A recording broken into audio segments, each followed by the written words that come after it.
Assalamu alaikum and welcome to Al-Mizan Sunday. We'll open with the dua. Rabbina atina fid dunya hasanatan wa fil akhirati hasanatan wa qina adhaban nar. Ya Allah, grant us the best of this life, grant us the best of the life to come, and save us from the torment of the fire. Ameen. Welcome to Al-Mizan Sunday, which occurs every fourth Sunday of the month. And it's where a sister from the WDM community delivers commentary for discussion of Quran and Sunnah, not meant for an all-female audience, but to provide a balanced perspective or interpretation and learnings of Quran and Sunnah. It's commissioned by Imam Wazir Ali of the Masjidwdm Muhammad and Masjid Al-Qur'an in Houston, who's very supportive and inclusive leader in our community with regards to the master program and activities led by, curated for, and organized by the women of the Master WDM community. I know I've moved to a new location and trust that is a rarity sometimes in our community to have a leader that is very responsive to the women and allows us the space and opportunity to express ourselves and also to share our learnings and understanding of our sacred books.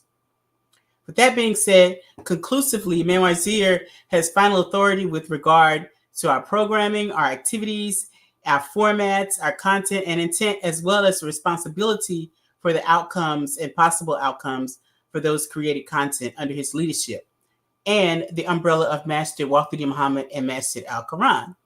With those things being said, today I want to introduce to you our speaker. As you know, we've been having a reoccurring conversation around caring for our elders and in our community, as well as things that we need to have in place for taking care of our elders, using Quran and Sunnah as a basis. And there's various verses related to how we should do that. But in light of today's climate, today's environment, our food sourcing practices, advertisements, and pollutants, we wanted to bring in or invite a speaker to discuss things that we can do practically in our younger years to put us in the best position possible as we age. We have Sister Ameena Abdul Malik, who is a dear sister in the Houston Ummah. She's a healthcare professional. She's a mom. She's a grandmom. She's a health advocate. She has curated a wealth of knowledge as relates to not only through her career, but as it relates to personal wellness and through her personal wellness journey. So I give to you, Sister Ameena. Assalamu alaikum. Wa alaikum salam wa rahmatullahi wa barakatuh. Welcome to Al-Mizan. Thank you. And thank you for inviting me. I appreciate it. Okay. I'll turn it over to you. All right. Okay. I want to start by the times that I've been asked to speak, I think of Prophet Musa, and when I ask for when I think of a dua or a supplication from the Quran.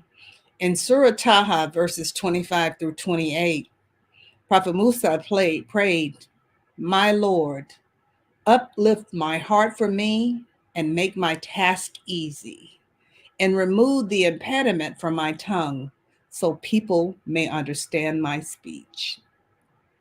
And I ask that my intentions in speaking today would be, first, I want to share knowledge that I have learned and speak for Allah's pleasure and to please Allah.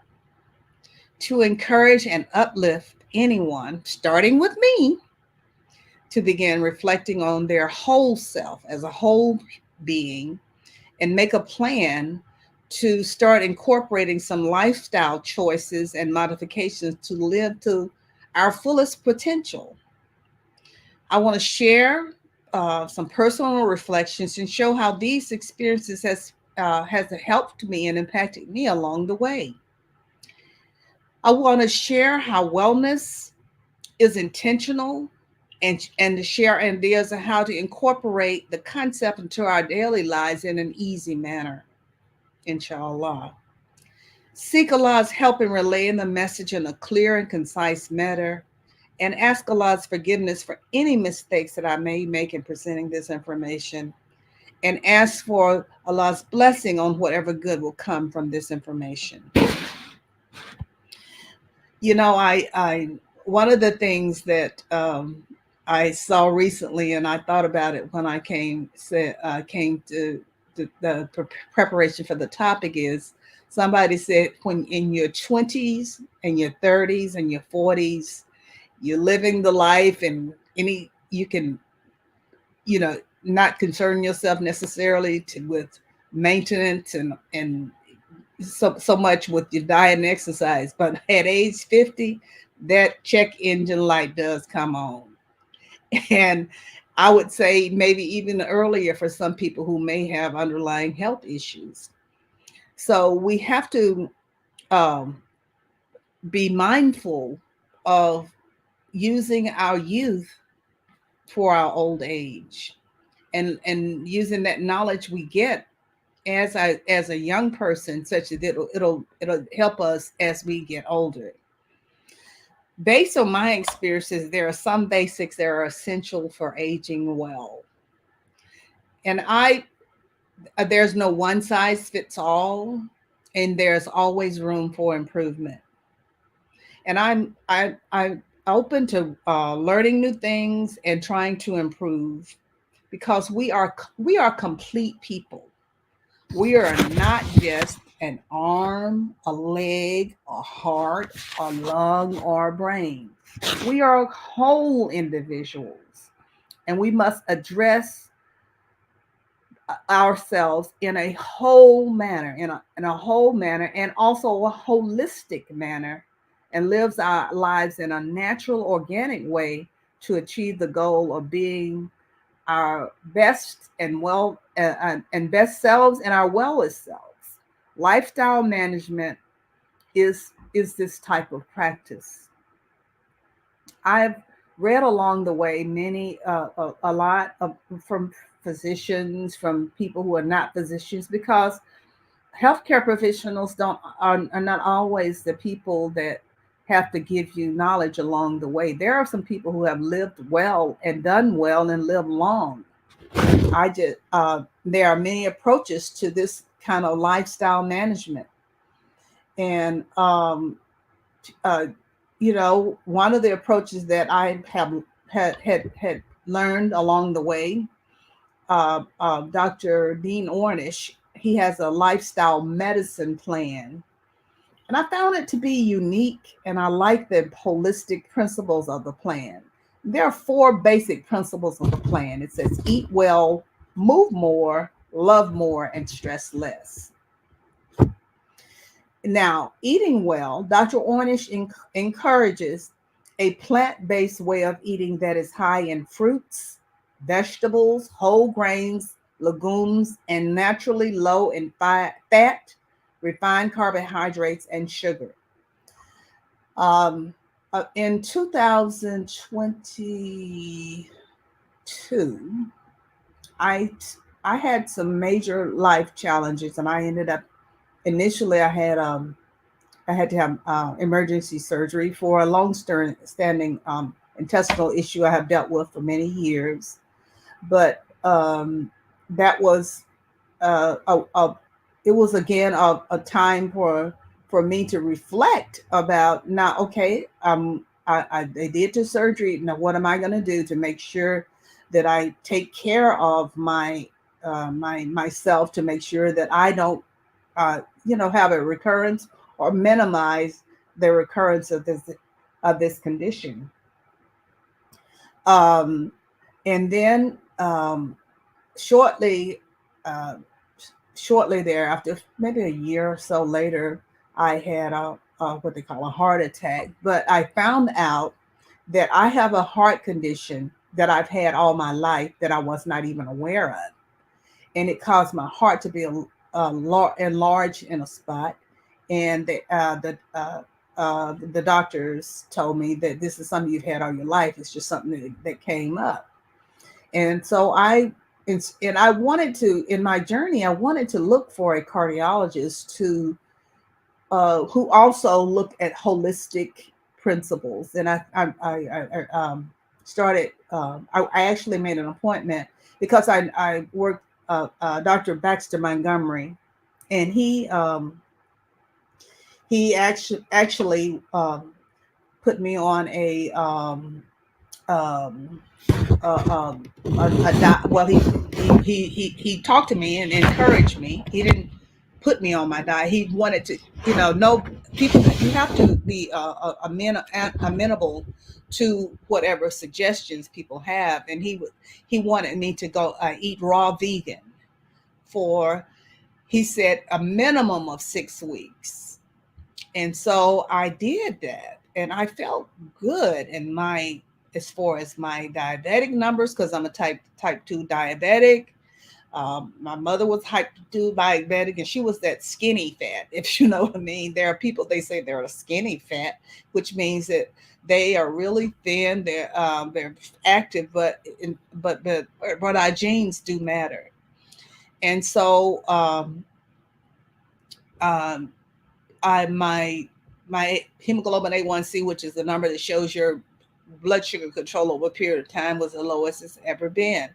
So he wanted me to continue that lifestyle, um, the raw vegan. He said, I think it will be beneficial to you just to be a raw vegan. And I think it would be. I'm not negating that. However, I told him I just had to have me some cooked food from time to time. So I pretty much have, um, I eat, but one of the things that I learned in a vegan lifestyle, and I did not do this, and we never really discussed it, is you need B12 if you don't eat meat. And so um, didn't, um, I didn't supplement B12. So I ended up with a little deficiency in B12, um, but the source that you generally get B12 from are meat sources. However, you don't have to, you can just supplement um, B12 and through your your diet. So I I then I the next but I do highly recommend that you look at the consumption of your meat, and try to do decrease the amount of meat and meat products, and look at meat. A lot of people in other cultures, they don't look at meat as a main course. They look at meat as a side dish, and that's how I look at meat as a side dish. And I try to eat raw. I try to have something raw as much as I can, and I try to eat beans and greens and other plant sources, and look at the meat as a side dish. Um, the next thing that I is move more, and they recommend 30 minutes a day of moderate cardio activity, strength training, with more, and it's associated with more vitality while lessening anxiety and depression. And there's good research to prove that exercise helps you relieve stress, relieve anxiety, and also it's actually what they say, what's good for the heart is good for the brain, and it helps you also. So I like, when I exercise, my favorite type of if I'm doing endurance exercises, I like to get out for a good brisk walk in nature, and I don't have any ear anything where I'm listening to anything, just looking at nature, taking it all in, enjoying that. The next component of stress less, and um, stress, we're gonna, all of us gonna have stress. We're gonna all have stress, but we need to look at techniques to help us minimize our stress. Find the things that and it, like as I said, a one size does not fit all. Techniques such as meditation, stretching, deep breathing, uh, just things to help you get relaxed and bring you back to center you and focus you. Yeah, if you like to go sit out on the water, or I know people that love say they feel they stressed, like they like to go fishing or whatever you find that you know that helps you in reduction of your stress. um, and love more. There's a thought that people with strong psychosocial support networks are likely to have a higher quality of life or and live over longer lifespans. Uh, I think Netflix did a special some year not too long ago on the blue zones, and they were looking at the areas of the world that have long lifespans and how these people live. And one of the things that overwhelming came up, not only was that all of them weren't plant-based, but most of them were plant-based, or they ate mostly a plant-based diet. They were very active, and they had a strong psychosocial support system. A lot of them had friends that they got together with on a regular basis, and not necessarily for an event, but just to enjoy the companionship of friends. Because as you get older and you become empty nesters, you sometimes lose that day to day interaction, a connection.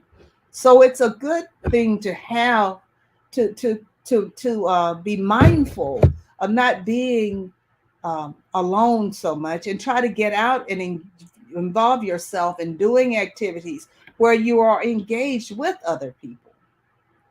And also, a good psychosocial support network, you may not necessarily talk to these people all the time, but you also, it's good to know that you have a support system that if you need to call on them, that they're there for your support, and that's very helpful.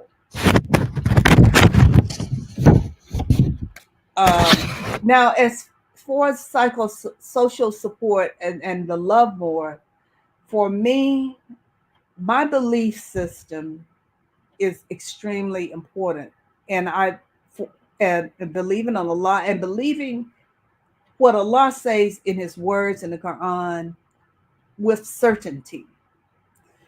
You know, I was listening to a lecture recently, and I, even when I went to Hajj, the Imam Suleiman would say, know with certainty, pray with certainty that your prayers will be answered, and know that Allah's promise is true. Whatever is decreed is best for us. We may not see it, we may not understand it at the time, but with reflection, in inshallah, we will come to understand and accept it. I've The challenges I've had in my life, and when I had them, I didn't understand at the time. I said, "Why?" It's okay to ask, "Why is this happening?" But you think back and you reflect, and and say, "I do understand," and it's an opportunity. Take those challenges and take those challenges and put them and make them opportunities for growth and advancement. Only by Allah's grace and mercy was I able to overcome these challenges. I truly believe with certainty and acceptance, it enabled me to overcome. Because after I had the emergency surgery in 2022, it was in 2020, the surgery was 2020. It was March the 23rd, 2020. I remember the date well because my granddaughter was born March the 10th of 2020. And I was in Georgia with my daughter visiting her. And that's when I had, not only did I have the surgery there, the emergency surgery, I had to stay there for an extended period of time to heal and recover. And Sure, but I gained also an opportunity to bond with my granddaughter more, and and an opportunity to see her grow up a little bit more, because I had planned on being gone a few days after her her her birth. And also it gave me an opportunity to get a chance to get involved in some of the things in the Atlanta masjid and the Atlanta community, and to get I got a chance to see some of the people that I went to Hajj with a little bit more. And so I made the best of it while I was there. And the and so on about but I truly believe that resilience is there's a certain thing as resilience, and resilience is defined as um, the capacity to withstand or to recover quickly from difficulties, a certain toughness, the ability to spring back into shape. I look to Allah's book and the Sunnah of Prophet Muhammad sallallahu alaihi wasallam for guidance. Reading stories of the seerah and the lives of the early companions, both male and female, are inspiring. They endured with a beautiful patience, sabran jamilan. Surah 70, which is Surah Miraj, says, "So be patient with gracious patience, sabran jamilan." Also, um, I, um, I like to watch some. I like to read, and I like to watch some videos. And I discovered along the way a doctor named Dr. Rana Awad, and she's a Muslim mental health professional, and she's a professor of psychiatry at Stanford University in California. And at Stanford University, they have a Muslim mental health and Islamic psychology lab. And she is the founder also of an organization called Maristan. And the mission is to offer culturally and religiously tailored mental health services. And the goal is to raise mental health awareness in the Muslim community and beyond.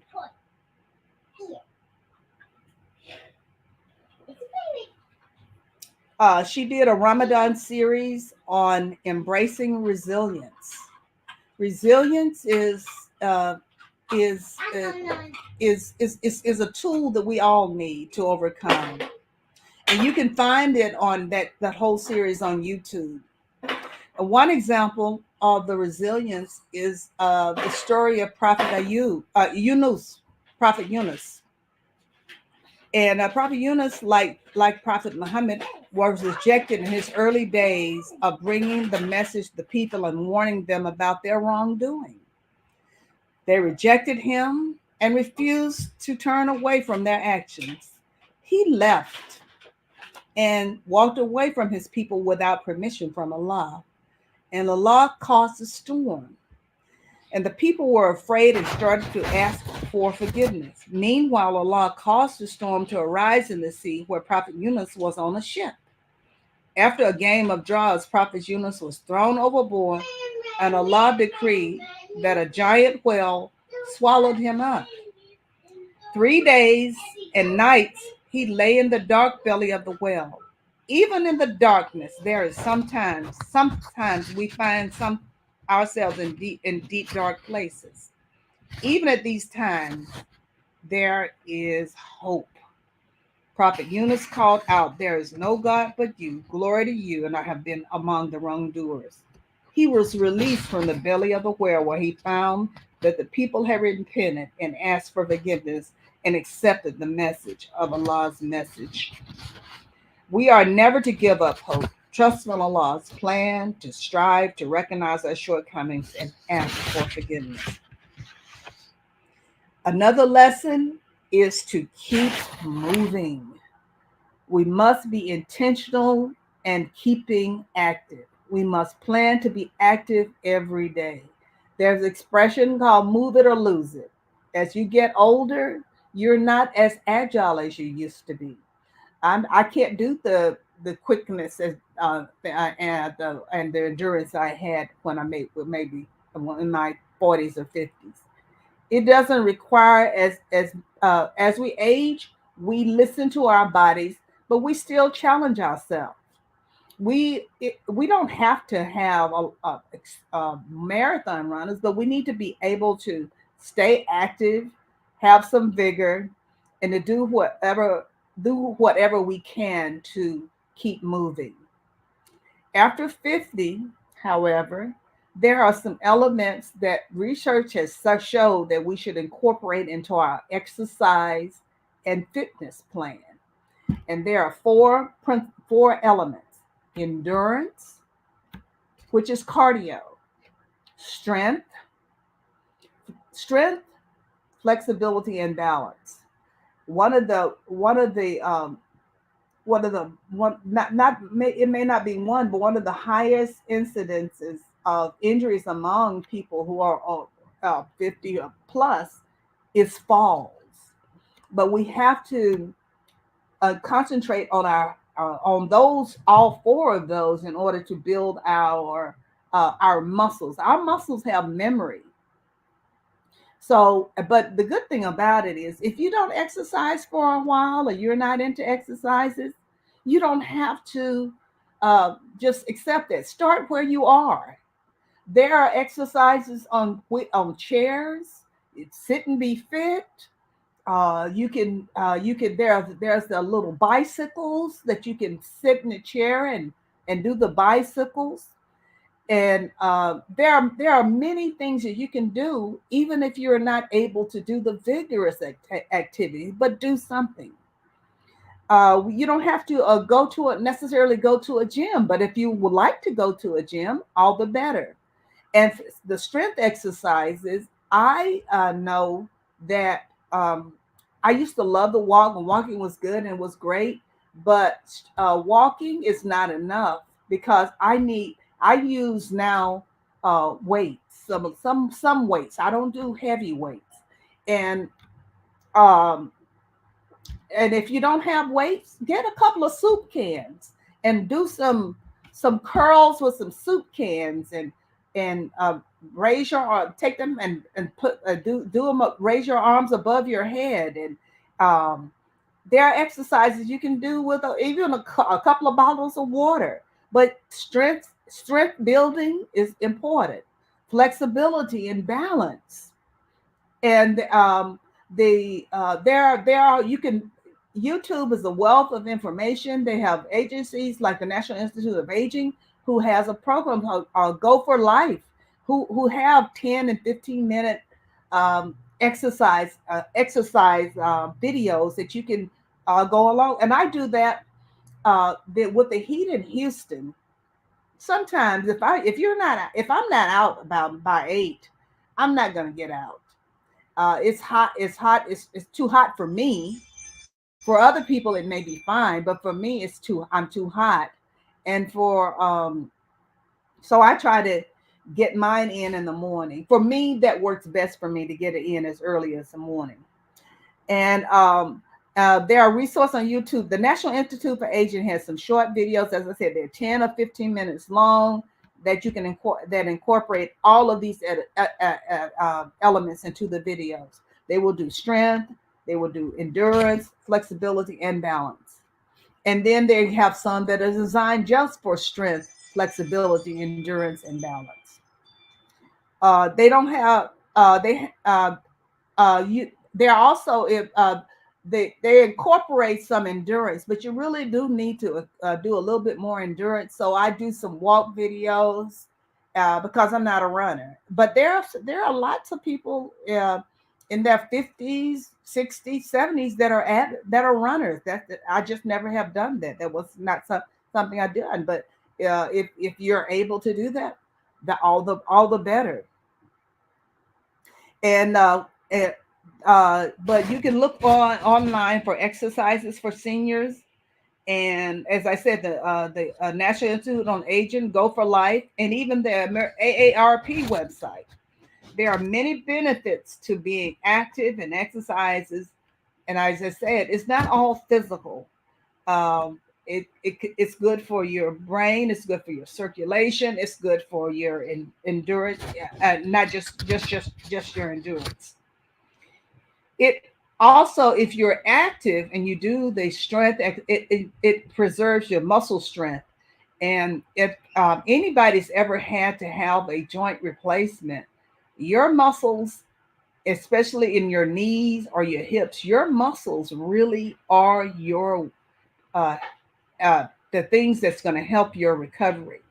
And if your muscles are weak, sometimes they will do a program called prehab, which is um, like a before.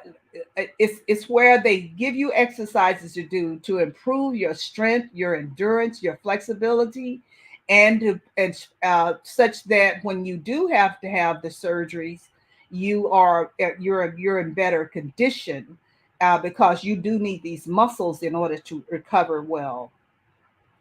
Also, it keeps your heart, exercise benefits your heart, it maintains a healthy body weight, and it staves off chronic diseases such as diabetes. But exercise can boost memory and thinking skills. And I just learned, you know, well, not in the last, but maybe in the last 6 months or so, that I dancing is a good form of not only exercises, but it also helps your memory, and it boosts your balance and flexibility. So if you and if you're a person that likes dancing, all the better.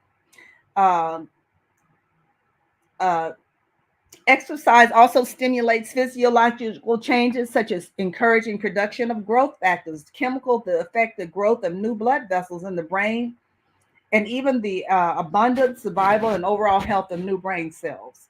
Many studies have suggested that parts of the brain that control thinking or memory are larger in volume with people who exercise than in people who don't.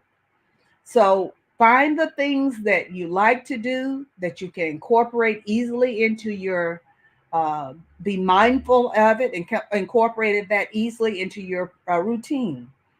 Uh, uh, and they are moderate. They said mild to moderate exercise, 30 minutes, 5 times a week is recommended, or 150 minutes a week. But even if you are able to do a little bit more some days and a little bit less some days, if you can get up to that 150, you still get the benefit. So and so please try to find a way to keep moving. Try to we also as you age, you have to pay attention to your posture. Bring your shoulders back and pay attention to your core, your middle section, and walk in an upright, because you don't want to get into the a habit of walking with poor posture and kind of slumped over. Is it there? One exercise does not is not better or worse than another exercise. The point that I'm trying to make is to keep moving, and keep your heart pumping as best as you can. Of course, now if you have heart issues, you have to pay attention to that. Uh, a study published in the Journal of the American Geriatric Society found that Tai Chi showed the potential to enhance cognitive function in older adults. So your thinking, it helps with it helps with memory, attention, and it helps with balance, strength, and conditioning. And so Tai Chi is a martial arts. It focuses on slow, focused movements and requires learning and memorizing new skills and movement patterns. And that's challenge to the brain, which we need to challenge our brain to make sure that we stay in our brain stay active. So establishing exercise should be a habit, and just like taking a prescription medicine. Uh, the aim of exercising is to improve all of those four things that And be mindful that you're working on your endurance, strength, balance, and flexibility when you're doing it as you age. Um, and if once you start off, you're going to be tired. That's normal if you're out deconditioned. But that just stick with it. Stay with it. Stay the course. Don't walk away from it. It takes about 6 months to start reaping the benefits of the physical and the cognitive benefits of exercise. And the great thing about exercise, you start where you are. Stay encouraged where you are, and you build up your time, you build up your intensity, you build up your fitness, and you will notice that you are doing better. You know what? You will see it. You'll be more alert. You'll have more energy. You'll just feel better.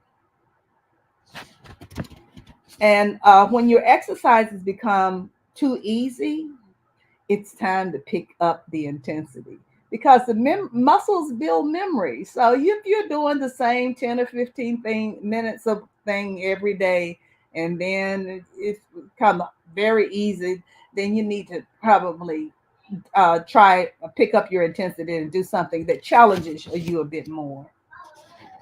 And the beautiful thing about exercise, it does make you feel better, but it makes you also feel like you accomplished something. And that's a great feeling, to feel like you accomplished something. So some resources that I would suggest for wellness is National Institutes for Aging. They have the Go for Life, and also there's something called Aging in Place. And aging in place is, if you do the things that you need to do, you will you want to stay at home.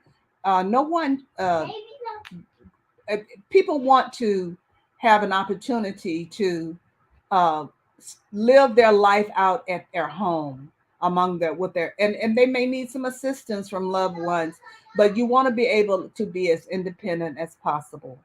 And so aging in place, and if you follow, watch your if you try to move as much as you can, you watch your diet, you get your psychosocial support, and you manage your stress, you're looking toward a holistic way such that you can age in place.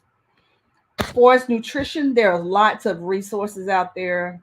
There are Forks Over Knives has a Facebook and YouTube, and there's a thing called Whole Food Plant Based Cooking Show on YouTube. There's Plant Based Cooking with Jane and Ann Esselstyn. There are also the Mediterranean diet has many resources out there on YouTube and Facebook, and just do some searches. Stress and mental health. As I said, Dr. Rana Awad, AWAD, has many YouTube lectures.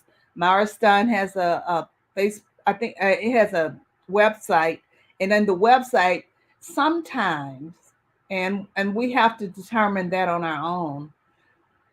If we have a problem with depression and anxiety, and we do all of these things, and we still are struggling, we may need the help of a mental health professional. And so the Maristan and Khalil Center are places where you may can connect you with Muslim mental health professionals, because there's not the Prophet Muhammad Sallallahu Alaihi Wasallam looked at mental health as a holistic way. Remember the year of sadness he had after he lost his wife Khadijah, and the think of the things that he had as a support system. He but During the Prophet Muhammad's time, he there were there's Dr. Rana Awad talked about the things that were done in that era for mental health. And the thing that involved in that is to be in a clean environment, eat good food, exercising, therapy, talk therapy. a lot of these things I didn't even know were that far back, as far as the the therapies, as far as holistic mental health, not a place to go and be filled full of. I mean, it's okay to take the medication if that's what you need, but it needs to be other things other than medication based. And exercises, resources. Um, there, like I said, exercises for seniors on YouTube, and also in Houston, there is a women only gym, and it's called Acapella Dance and Fitness. It's located on Beach Nut near Highway 6. Now they have it's a regular gym. They have the equipment there. They have the instructor. They have the classes. Now I don't go there because it's a long way from me, but I know people who go there and they really like it. Now at one time during COVID, I think they were doing some virtual, but I'm sure that if you want one of their fitness people to work with you virtually, just give them a call.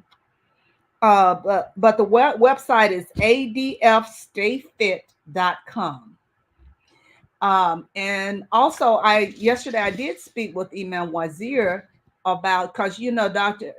Imam Wazir, that nutrition is his specialty, and he said that he still does some counseling, but he would recommend people go through, if they want to see him like in an office setting, go to Pasha.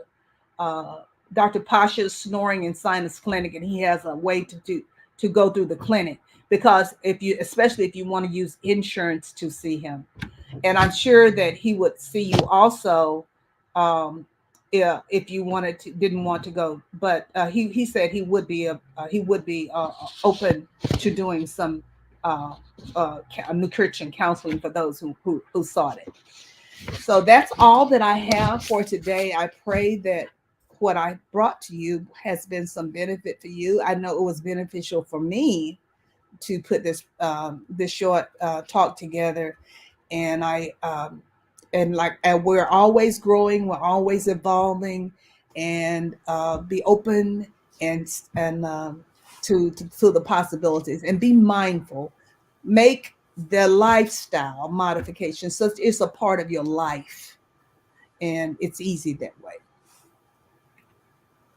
Alhamdulillah. Can you hear me? Yeah, I can hear you. I'll bring myself back in. I was very intrigued by, especially the resources that you were giving. We did have one person ask, and I didn't write it down, so I wasn't able to pull up the resource, the name of the doctor, the organization for the psychologist. Okay, Dr. Rana Awad, and she is there. The Stanford University has this Muslim Islamic psychology lab there, but she also has a organization called Maristan, Maristan, and there are resources within Maristan for counselors. Also, the Khalil Center, KHALIL Center, and they have resources there for mental health professionals. Yes, I put that one in the chat. Right. I just didn't have the Maristan. Right. And Dr. Rana Awad does a lot of education on YouTube, and so one has to get to it. It takes mental health is one of the things that Dr. Awad said, that us as a Muslim community, we have not been as open and receptive to mental health issues as we should be, and we have mental health issues within our community as other communities too. And but the thing about Maristan and others, you want somebody that knows and appreciates you as and you're in a culturally and religiously competent way. Right. And this is the one of the goals of Maristan. Now, are there other mental health professionals Right. out there who are not Muslim that are very good? They are very good, but you just have to find them. Just by like finding your own therapist. One size does not fit all. One may be great for one person, but may not be another person's cup of tea. Right. Well, alhamdulillah, we're so grateful for you and your knowledge, not only from, a professional standpoint, but from a personal standpoint, and the resources that you've used and shared with us today that can get us on our way. The key for us having this conversation was for us to start contemplating, changing certain things about our lifestyle that could lead us to Right. A more just a higher quality when we're aging, Right. and as we're older. A lot of times we expect that when we're 70 and 80, we're going to walk with a cane, and we're going to have osteoporosis, and we're going to have, all these various diseases that we see that are plaguing our community, even within the Muslim community and our community as a whole, especially African American community. We consider ourselves healthy eaters, and we don't eat a lot of fast foods and things like that. But in the society in which we live, even if you eat a whole food diet, you have to be careful about the source of food. Well, a lot of people assume that vegan is healthy. Right. Everything that has vegan attached to the label is not healthy, because an Oreo is vegan. Right. Okay. But it's not necessarily the thing that you want to load up on. Right. And a lot of vegan places have a lot of fried foods. Fried things, and that is the meat not replacement healthy. The meat replacement products that look like a chemical list. I have a chemical background. It looks like a chemical experiment. If you look up the things that are meant to replace the feel and texture of meat. And I'm thinking, I'd rather just not eat anything. Right. If one of the things that I have, several things, but the learning how to saute with water, because I don't saute with oil anymore. Okay. And I don't miss it. Okay. And also, if you have something, if you get used to cutting back on fat, you can taste it when somebody's cooking with a lot of fat. You can just taste the coating on your mouth. Right. Okay, I haven't given up the oil yet. But they're good fat. You got avocado. There's fat. There are healthy ways of healthy fats also. Right. The Quran itself mentions the olive and olive oil, but I know olive oil, when it's heated to certain temperatures, can become toxic. So, you have to be careful about the oil and just do your research as it relates to specific things. And if you're making lifestyle changes, all I can say is research. I opened the Pandora's box, and you have to not only be you have to be careful just about the sources of information and try to stick to reputable sources. But a lot of it rings true. You always go back and look at some of the information. It comes down to the stress release and stress relieving, the diet that we pick, and mostly picking plant-based foods, as well as movement in our activities, even fasting. We didn't talk about fasting much today, but I know as Muslims, fasting is a part of our lifestyle. And if you look at some of these diet gurus, they tell you talk about intermittent fasting and integrating that a couple of days a week in your lifestyle and the benefits of doing those things. So we have some of the tools in our regimen as believers and as Muslims. We just have to learn how to decipher through all of the things coming at us from the outside world. It's convenient. We work, 8-9 hours a day, and how to manipulate or maneuver through that to a higher quality of life, higher quality products, food that we're bringing in, and how to get that activity in every day. My husband, he does laps in the living room. He's like, I'm getting my steps in, but that's how he gets his movement in. It's just, making his laps around the living room. So we really appreciate the information that you shared. Inshallah, the believers here gain some insightful knowledge, useful information that they can integrate. And us all, when we're in our 60s, 70s, 80s, live a higher quality of life where we're not so dependent upon, medications and others to take care of us. Not that that's a bad thing, but we don't want to be a burden to our families when we're older. We want to live healthy lives, full lives, where we can, do the things and participate in the activities that we, have become accustomed to. So inshallah, I want to thank you again for sharing your time and your knowledge. And inshallah, I didn't see any questions. I put up most of the comments that came in. I put them up on the screen as they were made. And then I did already share most of those resources you gave. I shared them in the comment section. So anyone watching this video in the future, they can go and check out some of those links. That we put. And one of the Imam Wazir does a really good, and I've been to a couple of times, his nutrition program he does for fasting for Ramadan. Ramadan, yes. It is excellent. It is excellent. Yes. Mm-hmm. Okay, well, assalamu alaikum. I'm going to pull you out, and then I have, please stay tuned. I have a few brief announcements for the believers who are watching.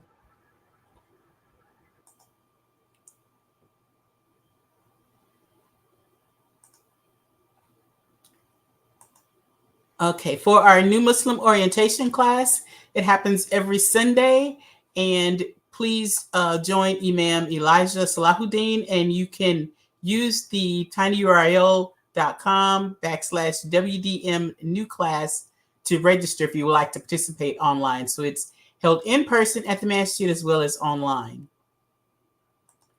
And for brothers, I believe they met this morning, but on every third Sunday at Fajr, the brothers will be starting the Quranic Man monthly men's discussion group. So if you're a brother or you know of a brother who may be interested in joining this group of believing brothers at Fajr on every third Sunday, please let them know this information. Next Sunday for a Taleem, Imam Wazir will be leading a Taleem on the contemporary meets classic, a discussion around Al-Fatiha. So please stay tuned for that.